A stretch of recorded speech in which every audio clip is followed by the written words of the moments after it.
పిఠాపురంలో గత 9 రోజులుగా జరుగుతున్న గోపాల్ బాబా దివ్య ఆరాధన మహోత్సవాలు గురువారంతో ఘనంగా ముగిశాయి.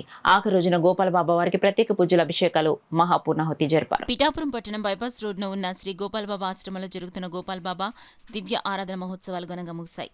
ఆఖరి రోజున బాబావారికి ఆశ్రమ బ్రహ్మ పొక్కులూరి నారాయణ సోమయాజుల ఆధ్వర్యంలో పంచామృత అభిషేకం, ప్రత్యేక పూజలు విశేషంగా జరిపారు. అలాగే యాగశాలలో మహాపూర్ణాహుతి జరిపారు. ఈ సందర్భంగా గోపాల్ బాబా వారిని విశేషంగా పుష్పాలంకరణ గావించారు. ఇతర ప్రాంతాల నుంచి భక్తులు వచ్చి బాబావారిని దర్శించారు. భక్తులందరికీ మహాన్న సంతర్పణ నిర్వహించారు. ఈ సందర్భంగా ఆశ్రమ ప్రతినిధి జ్యోతుల రామకృష్ణ మీడియాతో మాట్లాడుతూ ఉత్సవాలను విజయవంతం చేసిన భక్తులందరికీ కృతజ్ఞతలు తెలిపారు. శ్రీపాదరాజం శరణం ప్రపద్యే దిగంబర దిగంబర శ్రీపాద వల్లభ దిగంబర దిగంబర దిగంబర శ్రీ గోపాల్ బాబా దిగంబర శ్రీ గోపాల్ బాబా వారికి జయంతి. సమర్థ సద్గురు శ్రీ శ్రీ శ్రీ గోపాల్ బాబా వారి అష్టమ ఆరాధన మహోత్సవాలు నేటితో అనగా ఈరోజు 21 గురు షష్ఠి ఈ రోజుతో ముగియనున్నాయి. ఈరోజు ఉదయం నుండి కూడా సుప్రభాత సేవ, బాబావారికి అభిషేకము, అదేవిధంగా మహాపూర్ణాహుతి కూడా జరిగింది.